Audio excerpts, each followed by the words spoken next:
Sois le bienvenu dans Le pouvoir de Rez. La descente aux enfers, saison 2, d'après le roman disponible sur Amazon. Bienvenue dans Deep Dive. Aujourd'hui, on plonge dans une source unique, un récit vraiment à la première personne. C'est l'histoire de Steph qui nous raconte sa relation fusionnelle avec son demi-frère Christian et les circonstances toujours mystérieuses de sa mort il y a 8 ans. Notre mission, c'est de décortiquer cette histoire, de comprendre la force de ce lien, mais aussi d'explorer un peu toutes les questions qui restent en suspens. Et ce qui est fascinant ici, c'est que le récit navigue entre plusieurs dimensions. On a l'hommage, très intime, on a une dérive vers le surnaturel, et puis l'effet brut d'une enquête qui semble incomplète. C'est un vrai puzzle. Exactement, un puzzle où il manque des pièces clés. Alors commençons par la base de tout ça, leur complicité. C'était pas commun. Steph voyait son grand frère Christian un peu comme le bad boy idéal, la veste en cuir, tout ça. Une figure qu'il admirait. Oui, mais au-delà du cliché, c'était de vrais confidents. Ils s'appelaient pour tout se dire, surtout sur leur vie sentimentale. Et leur lien était cimenté par des rituels, des trucs bien à eux. Tout à fait, c'est ça le plus touchant, je trouve. Avant chaque sortie, par exemple, ils jouaient au jeu vidéo Rocky. Et Christian gagnait toujours. Toujours. Et il connaissait aussi une scène d'un des films par cœur. Une dispute qui se finissait par un cri « Quenouille, grosse nouille !» Le genre de détail qui veut tout dire pour eux et rien pour les autres. C'est ça, ces rituels un peu absurdes, ce langage secret. C'est le ciment des relations les plus fortes. Une culture partagée, quoi. Une bulle d'intimité qui semble indestructible. Et c'est justement cette bulle, cette joie de vivre, qui rend la suite des événements encore plus... brutal. Oui, parce qu'on bascule complètement, on passe de cette chronique fraternelle à quelque chose de beaucoup plus sombre. Et tout commence par un jeu, une virée pour voir la fameuse Dame Blanche. Sur une sortie d'autoroute, Steph, lui, ne voit rien. Mais il rapporte que Christian, de son côté, a vu une lumière s'éteindre pile à leur passage. Et c'est le point de départ. À partir de là, une série d'événements vraiment étranges commence, mais uniquement pour Christian. Uniquement pour lui. Ouais. Dans les jours qui suivent, il y a d'abord une colombe blanche qui passe juste au-dessus de son pare-brise. Steph, dans son récit, il l'interprète après coup comme un signe de l'ange de la mort. C'est intéressant cette interprétation a posteriori. Sur le moment, Christian a juste dû trouver ça bizarre, mais c'est le drame qui transforme l'oiseau en présage. C'est exactement ça. Le sens est projeté sur l'événement après. Mais ce n'est pas tout. Une autre nuit, il voit une ombre blanche flotter sur la route. D'accord. Et puis... le plus inquiétant, un épisode de ce qu'on appelle le temps perdu. Il est au volant et il réalise d'un coup qu'il est en train de faire demi-tour sans aucun souvenir d'être arrivé à destination. Ça, c'est beaucoup plus troublant. On sent la tension monter d'un cran. Et ça atteint son sommet, le soir de l'accident. Christian débarque chez Steph et lui lance une phrase glaçante. Laquelle ? « Si je viens à crever, tu diras à tout le monde que c'est la Dame Blanche qui m'a eu. » Il lui dit aussi qu'il a rêvé de sa propre mort la nuit d'avant. Et son comportement ce soir-là est totalement anormal. Il est silencieux, il s'assoit à l'arrière de la voiture, ce qu'il ne faisait jamais. Et puis, suit l'accident. Version officielle, il dévie de sa trajectoire, sa voiture prend feu. Fin de l'histoire. Sauf que le récit de Steph met en lumière des faits qui défient toute logique. Déjà, des fermiers auraient vu une autre voiture faire demi-tour sur les lieux juste après le choc. Ah oui, ça ouvre la porte à l'hypothèse d'une course-poursuite qui aurait mal tourné par exemple. Exactement. Et puis, il y a 2 éléments matériels qui sont presque des aberrations. Le premier, la vitesse. Apparemment, les traces de freinage indiquent une vitesse que sa voiture ne pouvait techniquement pas atteindre. Attendez, et le deuxième, c'est ça le plus fou. Les lunettes de soleil de Christian. On les retrouve intactes sur la banquette arrière. Alors que la voiture et son corps étaient calcinés. Mais comment c'est possible ? Ça n'a aucun sens. Justement, ça n'en a pas. Ça défie les lois de la physique. Et c'est ce genre de fait impossible qui laisse la porte ouverte à toutes les interprétations, y compris les plus irrationnelles. Du coup, 8 ans après, Steph se retrouve face à un mur de questions. Course de voiture sérieuse, suicide, simple accident ou l'intervention de cette Dame Blanche. Et la douleur reste, ancrée dans des détails. Comme cette chanson, YMCA, sur laquelle il dansait et qu'il ne peut plus écouter. C'est terrible. Mais le témoignage ne se finit pas sur ce vide. Il se conclut sur une leçon de vie, une décision que Steph a prise après le drame. vivre pendant qu'on le peut encore. Une façon de faire vivre son frère à travers lui, en fait. C'est ça, et ça nous laisse avec une pensée pour la suite. Quand une tragédie laisse autant de questions sans réponse, est-ce que le récit qu'on se construit pour survivre, qu'il soit rationnel ou surnaturel, ne devient pas finalement sa propre vérité ?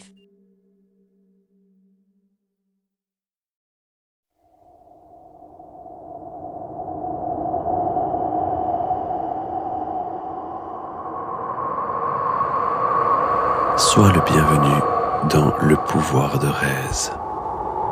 La descente aux enfers, saison 2, d'après le roman disponible sur Amazon. Bienvenue à toutes et à tous. Aujourd'hui, on plonge dans un chapitre vraiment intense du roman Le pouvoir de Rez. On va suivre Léo, notre personnage principal, qui est complètement coincé. Il a une mission super dangereuse d'un côté, et de l'autre, un dilemme sentimental avec son ex, Sina. C'est explosif. Absolument. Et pour bien comprendre tout ça, on va se concentrer sur 3 points. D'abord, une scène de combat assez folle qui nous montre la puissance des maîtres. Ensuite, justement, les histoires de cœur très compliquées de Léo. Et enfin, ce lien psychique super étrange qu'il a avec un certain Stéphane. D'accord, alors commençons par le combat, parce que ça démarre très fort. On a cette démonstration de force de Léa et Vega, la serre de combat qui se transforme en plage tropicale. C'est spectaculaire, mais est-ce que c'est pas juste un peu pour en mettre plein la vue? On pourrait le croire au début, mais je pense pas. En fait, ce combat, c'est un outil de l'auteur pour nous écraser un peu. Il nous montre cette puissance quasi divine. Léa qui maîtrise le feu, Vega qui fait exploser des têtes juste par la pensée. Ah oui, le pouvoir de Vega, c'est glacial. C'est pas passionné, c'est chirurgical. Exactement. Et en montrant ça, l'auteur nous fait nous demander comment Léo, qui est si fragile émotionnellement, pourrait un jour arriver à ce niveau. L'écart semble immense. C'est vrai. Et en face, les monstres sont pas en reste. Il y a ce fameux Dark Driver tout noir avec des ailes qui absorbe l'énergie des morts pour devenir plus fort. Ça place la barre très haut. Tout à fait. Et toute cette puissance, c'est la toile de fond du vrai drame du chapitre. Justement, ce contraste, il est saisissant. On sort de cette scène avec des katanas en feu, des monstres sans acide, et on se souvient que juste avant, le vrai danger pour Léo, c'était un baiser. Oui. Celui qu'il échange avec son amie Rachel, qui vient lui avouer ses sentiments. La juxtaposition est incroyable. C'est ça le véritable champ de bataille du chapitre. Léo est complètement perdu. Le texte nous dit bien que malgré ce moment avec Rachel, son cœur est toujours à Sina, son ex. Et bien sûr, le destin s'en mêle, on les envoie en mission ensemble. Et pas une petite mission, 5 jours, dans un village isolé, Libra, qui est infesté par ces créatures. Du coup, la tension elle est double, il y a le danger extérieur et tout le chaos intérieur. Comme si ça suffisait pas, il y a ces visions, ces flashs. Donc il a cette voix dans sa tête qui reflète son propre bazar, et c'est dans cet état qu'il doit mener une mission, dont il est le chef.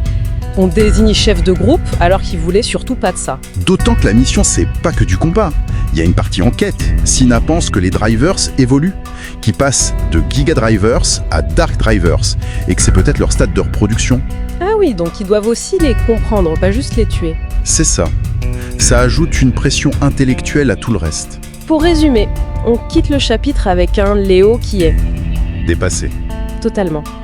Il part pour une mission mortelle, forcé de faire équipe avec la femme qu'il aime mais qu'il l'a quittée, et il est hanté par une autre vie. Il a le potentiel d'un maître, mais l'état d'esprit d'un homme perdu. Et pour laisser une dernière pensée, le chapitre se termine sur un tout petit détail, presque anodin. Dans la précipitation du départ, Léo oublie son arme. Ah oui. Alors la question qu'on peut se poser c'est, est-ce que ce n'est pas le symbole d'une impréparation bien plus profonde? Pas face au monstre, mais face au véritable combat qui l'attend. Celui contre ses propres sentiments. Bienvenue dans ce nouveau Deep Dive. Aujourd'hui, on se plonge dans un seul document, un chapitre d'un récit qui s'appelle « Le pouvoir de Rez ». On va suivre des personnages qui sont pris dans un piège, mais on va voir que le vrai piège, c'est peut-être l'histoire elle-même. C'est exactement ça qui est passionnant. Notre mission, c'est pas juste de résumer l'intrigue, c'est de voir comment ce chapitre est construit. L'auteur, en fait, il mélange habilement plusieurs genres. On a de l'action, de l'horreur, de la romance, et puis une couche assez surprenante qu'on appelle métanarrative. C'est-à-dire que l'histoire parle d'elle-même, c'est ça? Voilà. Elle révèle qu'elle est une construction. On va suivre 2 personnages, Léo et Sina, face à des menaces qui ne cessent de grandir. D'accord. Alors posons le décor, on commence avec une arrivée assez chaotique, je crois. Oui, le groupe arrive dans une ville, Libra, en pleine tempête de sable. L'ambiance est tout de suite très lourde. Et presque tout de suite, leurs amis disparaissent. Christian, Jade et Rachel. C'est ça. Ils s'évaporent dans une auberge qui a l'air complètement vide. Et c'est vraiment là que le texte, qu'il bascule dans l'horreur pure. L'auberge devient une sorte de maison hantée. Exactement, une maison hantée très classique, avec des scènes très précises, très visuelles. Il y a une statue dans la cave qui bouge, qui se régénère quand on la détruit, du sang qui coule des murs. Ah oui, et les cendres qui tombent du ciel, à l'extérieur. Voilà, tous les codes du genre sont là pour nous dire « le piège vient de se refermer ». Et au milieu de toute cette horreur, le récit change encore de ton. Il nous plonge dans une scène d'action assez intense. Oui, les deux personnages qui restent, Léo et Sina, doivent se battre. Ils affrontent une créature, Marby, une espèce de mariée zombie. C'est un peu ça, oui. Qui attaque avec des nuées de chauves-souris. Et là, on voit leurs compétences. Léo maîtrise le feu, et Sina, elle, est très agile, elle peut se téléporter. Mais ce qui est intéressant, c'est que juste après cette montée d'adrénaline, le rythme change complètement. Tout à fait. On a une pause, un moment d'intimité entre Léo et Sina. C'est un vrai contrepoint. C'est là qu'on a cette phrase de Léo qui est assez clé. « Je préfère mourir avec toi plutôt que de vivre sans toi. » Oui, et cette phrase, c'est plus qu'une simple pause. C'est le cœur émotionnel qui va faire fonctionner toute la mécanique du chapitre. On va voir que cette romance, elle n'est pas juste là pour faire joli. Elle est le moteur d'autre chose. Exactement. Elle est le moteur de la dimension métanarrative. L'intensité de leur lien, c'est le reflet de ce qui se passe en dehors de l'histoire. D'accord, mais j'imagine que cette bulle de romance ne dure pas très longtemps. Pas du tout, non. L'antagoniste principal, Julien, arrive. Et il leur révèle une vérité horrible. Il a transformé leurs amis en marionnettes. Il leur a arraché le cœur, c'est ça, hein? C'est ça, littéralement. Pour le remplacer par un cœur noir. Et il leur pose un ultimatum terrible. Léo doit lui livrer Sina pour que ses amis soient sauvés. Ce que Léo refuse, bien sûr. Évidemment. Et ça déclenche le combat final. Il est forcé de se battre contre ses propres amis, qui sont devenus des zombies. Le chapitre se finit d'ailleurs sur une note très sombre. Il est complètement submergé, battu, et il perd connaissance. Et pendant tout ce combat, il y a autre chose qui se passe, quelque chose de vraiment bizarre. Le monde à nous, et qui a ses propres peines de cœur. Au début, on ne voit pas du tout le rapport, et puis la révélation arrive. C'est la torsion la plus surprenante du texte. L'auteur brise ce qu'on appelle le 4e mur. On comprend que Stéphane est en fait l'écrivain de l'histoire de Léo. Et son état émotionnel, à lui, dans le monde réel, dicte directement ce qui se passe dans le récit. Attendez, ça veut dire que si Léo gagne, ce n'est pas grâce à sa force ou son courage, mais juste parce que Stéphane, l'auteur, a passé une bonne journée. Ça ne rend pas tous les efforts des personnages un peu vains? C'est exactement la question que le texte nous pousse à nous poser. D'un côté, oui, ça semble leur enlever toute forme de libre arbitre. Mais de l'autre, c'est une exploration assez fascinante du processus de création. Il y a une phrase dans le texte qui le dit très clairement. Oui. Si je suis heureux, ça sera un happy end. Si je suis malheureux, ça sera une fin triste. Ou Léo mourra certainement. La vie des personnages est suspendue à l'humeur de leur créateur. C'est à la fois simple et vertigineux. Bon, alors que retenir de tout ça? On a une histoire qui utilise des genres très connus, l'horreur, l'action, mais qui finalement nous révèle que son vrai sujet, c'est l'acte d'écrire. C'est la relation, parfois un peu cruelle, entre un auteur et ses personnages. Tout à fait. Et ça nous amène à une pensée pour la suite, une question plus large. Si le destin d'un personnage est lié non pas à ses choix, mais aux souffrances de celui qui écrit son histoire, que devient le concept de libre arbitre dans la fiction? C'est une question qui laisse songeur sur la frontière de plus en plus floue entre le créateur et sa création. Bienvenue dans ce nouveau Deep Dive. Aujourd'hui, on plonge dans un chapitre vraiment particulier d'une histoire qui s'appelle « Le pouvoir de Rez ». Bonjour, oui, un texte assez unique. C'est ça, un concentré d'action, mais aussi de tragédie. Et notre mission, ça va être de décortiquer un moment clé, celui où le héros perd complètement le contrôle. Et surtout, on va voir qu'il y a une rupture avec la réalité du récit qui est très surprenante. Allez, c'est parti, on déballe tout ça. Alors, pour bien comprendre ce qui se passe, la première chose à avoir en tête, c'est ce concept de mode autodéfense. Le mode autodéfense, d'accord. Voilà. En gros, le personnage principal, Léo, il devient subitement spectateur de ses propres actions. Il ne contrôle plus rien. Exactement. Son corps agit. il se bat avec une puissance phénoménale. Mais sa conscience est comme déconnectée. Et c'est cette déconnexion qui va être le moteur de tout le drame. Et quel drame! Franchement, on parle pas d'une petite bagarre là, c'est un véritable carnage. Ah non, c'est d'une violence. C'est ça. Sous l'emprise de ce mode, Léo, il massacre ses proches. Il tue son amie Rachel, son propre frère, Christian. C'est inouï. C'est terrible. Et ce qui m'a vraiment frappé, au-delà de l'horreur, c'est le contraste. On a son amie Sina qui est pétrifiée, et juste à côté, l'antagoniste Julien qui jubile. Oui, il crie « Génial, encore, encore !» Exactement. On sent que le texte veut nous dire quelque chose avec cette opposition, non? Absolument. Et cette brutalité qui est presque insoutenable, elle n'est pas gratuite. Elle sert en fait à préparer le véritable choc du récit. Qu'il n'y ait pas un choc physique, du coup. Non, c'est un choc métaphysique. C'est là qu'intervient une technique assez audacieuse, la rupture du 4e mur. Ah oui, le mur invisible entre l'histoire et le lecteur. C'est ça. Et là, le texte le fait voler en éclats. En plein milieu du chaos, la narration est coupée par une conversation. On sort complètement de l'histoire. Exactement. On entend un certain Stéphane, qui est en fait l'écrivain, discuter de ses personnages, Léo et Sina, avec des amis. Et il dit que leur souffrance est liée à la sienne. Voilà. La fiction devient le miroir de la douleur de l'auteur. Et pour enfoncer le clou, plus tard, Julien lance à Léo une phrase un peu cryptique en parlant de « tes lecteurs ». La boucle est bouclée. Léo est un personnage et il commence peut-être à le comprendre. C'est la révélation centrale. C'est une révélation vertigineuse. Mais alors, qu'est-ce que ça change pour lui? Si tout son combat n'est que le reflet des états d'âme de son créateur, est-ce que ça a encore un sens? C'est toute la question. Et le récit y répond en replongeant dans l'action. D'accord. Léo, encore sous le choc, doit affronter Julien et ses nouveaux alliés. 2 frères cyborgs surpuissants. Et le combat est terrible, j'imagine. Terrible. Léo est sur le point de perdre, il se fait même arracher une jambe. Et c'est à ce moment précis que le mode autodéfense se réactive. Comme une force extérieure qui reprend le dessus. C'est exactement ça, et ça renverse toute la situation. Mais ça ne se termine même pas par une victoire nette, c'est ça qui est fou. La fin du combat, c'est encore un autre rebondissement. Oui, ce n'est pas du tout une fin héroïque. Les corps des cyborgs, une fois vaincus, se révèlent être des bombes. Et ils s'agrippent à Léo. Ils s'agrippent à lui et ils s'auto-détruisent.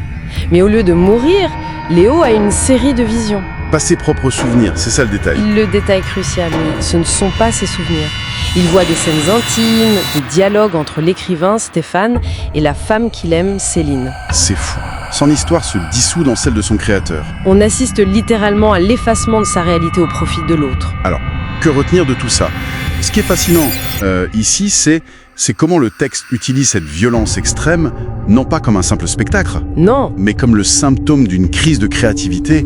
La perte de contrôle du personnage est en fait une métaphore de la perte de contrôle de l'auteur. tout à fait. Et le chapitre se termine sur Léo, bien vivant, qui est tiré des décombres par Julien. Ça nous laisse avec une question assez vertigineuse pour la suite. Laquelle?